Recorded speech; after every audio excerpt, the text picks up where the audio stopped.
Reveille, reveille, wake the fuck up, ladies. Petty Officer Legitsky is here to put you to work. Your first task of the day is to watch this shitty gameplay by myself, and you're going to stand at attention the whole time while viewing. This is old war footage showcasing the Battle of the Ball Sack, featuring the opposing forces of Blacklisted against the bad guys. But don't worry, you're gonna be rooting for the bad guys. Anyways, guys, this is an 8v8 gameplay of my team versus the Blacklisted team, aka Swell's team. We're on Team Slayer Longshore. I hope you enjoy. So off the rip, I'm going to grab the rockets. We get the short base spawn. I rotate back, grabbing the regen, and then immediately timing the rockets. This is important because the rockets spawn very quickly on this map, so being able to control the time on those rockets is absolutely critical, considering the close range use the rockets usually get by controlling party room. So that's exactly what I'm trying to do here, is I'm trying to go to party room. It looks like Infection needs help, so I'm going to try to suppress the ghost guy here with these rockets. End up choking one of my rockets, but I do kill the ghost guy, and looks like I'm going to have a little bit of a Mexican standoff against the other guy who is going to be on the other side of the whale wall here. So I'm staring at Franck, my lord, my savior, and I catch a nade, so I'm trying to stay back. I'm not going to burn this regen just yet. It looks like my teammates are going to be doing a lot of fighting on the dock side now, since I have pretty much all of Overshield covered. I choose to leave it, though, because it seems to me that party room is a more important priority here. And because the enemy team is starting to kind of flood up into party room, I'm thinking it's time to take them out from the top of their base. So throw the regen on top of the butthole, and after having Steven open it for me, which he does a great job of doing, I do choke a rocket, but I kill the guy and made one shot, and then I'm pushing over top after John blames one of their guys.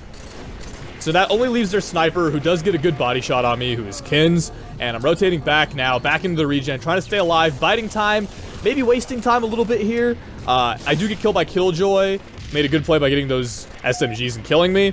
And since we're only up one right now, it's important that I get back into a position where I can kind of contest control of the map. I noticed that rockets are up because, yes, I did time them. I timed them once again, knowing the spawns, so critical, guys. You can see how this comes into play as I take these rockets back up to party. But first, I'm going to check for a regen, obviously. Equipment is the next important thing, because when you're talking about close proximity matches or big maps where there is an abundance of equipment, it's very important to abuse it. It's very important to pick it up. Longshore isn't the biggest map in BTB, but you'll come to see that abusing the equipment on here is equally important as it is on larger maps, because you have a drainer, you have a bubble shield, a regen, all important key items that you can use to get an edge over the enemy. So right now I waste a rocket making a guy one shot, and then I notice that one of them does poke out. I do kill him, who's Killjoy, and then I throw nades, suppressing enemy movement and then rotating back.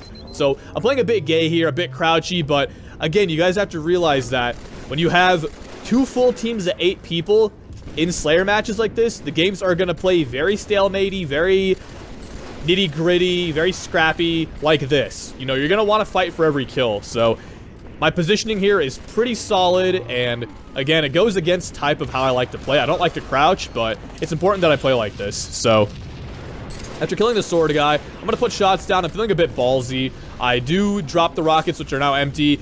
They should be up soon, but right now I'm trying to make a play with the sword, throwing a bubble down. Now right here, I get completely bullshitted. It looks like I got the old one and done, hopscotch, leapfrog bullshit treatment, and I get back smacked while soaring with the sword. But off my spawn, I do kill this HAVOC guy with a little nade shot. I notice rockets are back up. Shooting sieges here, and this is really unfortunate. I'm not able to kill him because now he has rockets and sword. So he's in a prime power position because he's underneath us in party room by the freezer with rockets and a sword. So his movement and his next plan is going to be kind of unpredictable. We don't really know where he's going to go, so it's important that we take care of him. So I call that out to my teammates. I rotate to docks, throwing nades down on the guy by the bubble shield. Notice Killjoy's here. Grab the bubble. Trying to get a little ballsy here, but I do get drained, so my objective here is just to stay alive. We're all in a bad position here because the enemy team does have control of party, and we are kind of in an unsafe position here. I do kill sieges, put shots down on Swell, get him weak enough for Infection to kill, well, avoided a kill. Infection gets a blainer, and then I grab this sword, go for a Hail Mary play, and I kill KINZE right before I go down myself. So that was actually a very worthy trade because now we've gotten them pretty much cleared off of party side. We get a back spawn on them, putting them on a dock spawn, and now it's important that we flood the party room because they vacated it, and now this is our position to control. So I grab this empty rocket launcher, I have sword, I reload the rockets, and I'm gonna just wait here and try to get a kill. So I'm probably not in the best position right now because I am exposed from the high side of the base. I was assuming Melo was covering me on that position, which he was, but I didn't want to take any chances here, so I grabbed these rockets again. I'm looking towards the sword guy. I pre-shoot towards Swell, who was on sniper, and I get him to back off towards the dock side. Infection is putting down some suppressive shots. I'm trying to kind of bait him. I'm telling my teammates that I have one rocket and that I can get an easy kill with it right here, so it's important that I make good use of this rocket by getting at least a kill, getting someone weak, something of that nature. So I'm gonna bide my time and wait, hang out. And I notice someone's probably gonna be crouching here. It's Sieges. I rocket him. So guys, big shout out to Blacklisted. This is a very solid team. Swell, obviously being a BTB veteran, was able to put together quite a good team to play us.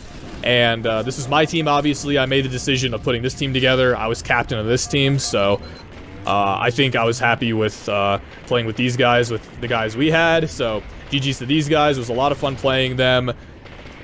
And they gave us a good fucking fight. They gave us a run for our money on standoff. They definitely fucking put up a fight there. We actually tied them twice on neutral bomb standoff. So we were pretty worn out from the game before, but this game, we were up 1-0 in the series. We were not about to lose. So right here, I'm going to chase down StarrFoxx. So I thought I had rockets. Looks like he had a shotgun, but I'm able to kill him with the sword.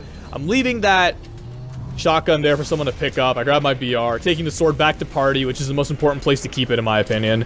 And I'm gonna pre-nade here. Looks like no one's around me, but it looks like Sieges was above me with the sword. He does end up choking. Amplicity's got shots on me. He does kill me, and it looks like it's only a 1-kill game right now. So it's important that we kind of watch our deaths, really focus on our positioning, and make sure we have an idea of when power weapons are gonna be up. So Avoidance picks up a very nice double kill. Shout out to Avoidance, just fucking raping. Fucking ended up being a great fucking addition to our team. One of the best players on our team. So I'm out KINNZE here, and I'm pre-nading. We've kind of pulled away a little bit here, but our lead isn't terribly comfortable. We have to remember that. Our lead isn't something that we can just take for granted. So I'm gonna rotate back, grab a regen. Again, fundamentals, fundamentals, fundamentals. Power weapons, regens, you know, power weapon control, times.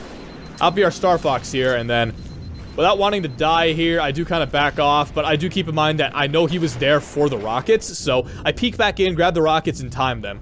Again, it's one of those awareness things. Why would StarrFoxx be hanging around there? He obviously wasn't just running, you know, he was hanging around waiting for the rocket launcher, and I was able to kind of pick up on that, even though I didn't know the time. So by hanging around there and not just leaving when I was one shot, I was able to get those rockets, time them, and put that advantage on our side of the court. So right now I'm just trying to rotate away. I shoot a kind of suppressive rocket at Amplicity. Probably not the best choice, but you have to keep in mind I don't really have a gun to use other than a rocket launcher, so I can't BR him. I'm trying to drop this sword for someone, but there isn't really a weapon for me to drop, and we're in the thick of combat right now. So it's important I just kind of hold on to the weapons and make use of them instead of trying to scramble and look for a weapon to switch. So someone has to be crouching here. That's just a given. Looks like Amplicity was, and I get caught with a hot grenade by Sieges from over top, and I do end up losing 2 power weapons. That's a really bad position to be in there because we've pretty much put 2 power weapons in a neutral position because 1, we just lost party, and 2, those power weapons are at the bottom of the stairs. So there is a rocket launcher and a sword in play just sitting there as free loot. So it's important that we either bait it or try to get control of those weapons. John gets a nasty blader here. John was just not messing with sniper as well, but I'm rotating here into party. I've got my boy Infection to back me up, and after catching a hot nade, I do die. John drops rockets for me. Good teammate. I do die, so that's unfortunate. I just tell him, look, man, go ahead and T-square it. Use those rockets. Be a fucking beast. I'm not really worried about it. We're up 7. We have a bit of party with room control, but all we gotta do is focus on our deaths, man. Just get the easy picks. You know, it doesn't matter if you have 2 power weapons at this point. Drop them later. So I get StarrFoxx really weak, and then I run away. I'm really just trying to be annoying. I put a lot of shots down, and I'm trying to be a warrior, trying to live. It's really not going to do me any good. I've got a whole bunch of people on me. Steven is being a fucking warrior, though, on the spiker spawn. He got a kill. He was surviving. He was being annoying with me, so that was really great. Now, I get a really unfortunate spawn, and KINNZE somehow gets a split spawn, but I get him weak enough for my teammate to clean up, so it's not a huge deal. I'm on a bit of a death streak right now, but What matters is that we still have that lead. So what I'm doing is I'm continuing to put shots down, continuing to be a support player, an annoying player, and a player that puts the enemy team in a position where they have to make decisions they don't want to make. I.e. challenging, chasing, stuff of that nature. So, again, back to party room with my AR out. We get a drain across. Steven, Melo, and I, the fucking dream team, are kicking it here. Looks like this guy has swords, so I'm trying to bait his movement. Really, I'm not trying to run out there and try to trade a kill or get ballsy, but it looks like we get flanked by the overshield guy, who is Swell. Pretty solid push by him. He does end up getting quite a few kills here, and we do lose party room control. I start out at Amplicity, but again, not able to do anything. I'm on, again, a bit of a death streak here, but things do turn around. We're now, unfortunately, only up 7 with literally no map control. Our lead shrinks to only 5, and looks like StarrFoxx gets away. Trying to stay alive, suppressing their sniper, who's getting a bit ballsy here. I know there's a guy on the other side of this dock here, so rather than challenge him, I'm trying to kind of bait his attention, make him think I don't know he's there, maybe force him to challenge. Again, we're going to have to be set up on our side because we have lead. There's no point in trying to contest party room and throw away deaths because we're only up 4. We have to slow the game down. We have to play the game at our pace. We can't just decide, oh, hey, let's just run out there and play this game the way they want to play it. You know, they want us to push. They want us to contest party. They want us to run around, but we're going to have to be a bit more disciplined in our setup. So that's exactly what we do. Up 3, 4 minutes on the clock.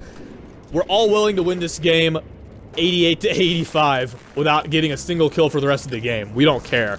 We'll fucking do it.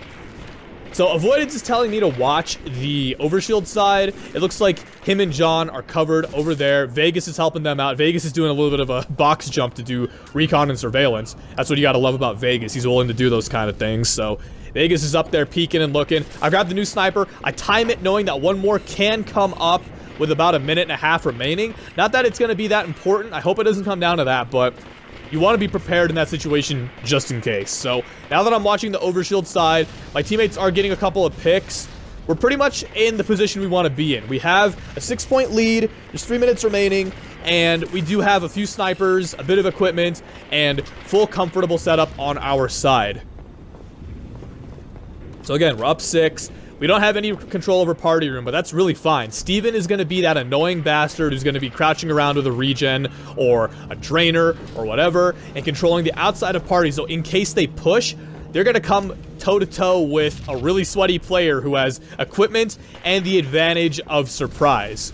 So I noticed that one of them grabbed rockets, and he's going to be in the freezer. That's the one disadvantage of us giving up party room control is we're not really able to control that portion of the map with sword or even rockets in some situations. It's kind of ballsy to try to control rockets because you're essentially going to be a free kill to whoever is going to be hanging around in party room. You could get pinched or collapsed upon, so try to control that is a bit ballsy, but right now I'm rotating back, just chilling. Like I said, this game is going to be a bit slow. You guys have to be a bit patient with me here. With only 7 kills left for us and only a 6-kill lead, really, it's going to be a game of inches here. We're going to have to crawl by every inch and try to secure this victory. So we got 2 minutes on the clock. Avoidance is going to get in that ghost. Now, I don't know why he got in that ghost. I think it was more or less for mobility than anything else, but he made that decision. He's in the ghost. Now he's doing a bit of recon. I guess a bit of distraction too, trying to force a challenge from a sniper or something. Not really quite sure what their move is going to be, but I like what he's doing. What he's done now is allowed Infection to push up with the sniper and put himself in a position where he can kind of anchor that side of the overshield and be annoying, which he does. Infection, my boy, clutching up, grabbing a beastly blainer off of Sieges, is now going to rotate back. So Steven here, kind of using me and my teammate as bait because he knows that if someone challenges trying to get a pick on us, they're going to come face to face with him. So realistically now, I mean, with a minute left, we have forced their challenge. So Spruce does push, killing Infection, and Avoidance is pushed up as well. I'm trying to see what Avoidance is up to, but I get pushed by Swell. I'm in a bit of a pickle, but clutch up. No scope Swell right in the face, throw the regen down, and now I notice these guys have equipment, killing Avoided. We're still up 7, but if they push and kill all of us, we're going to be down 1. So it's really important that we stay alive here.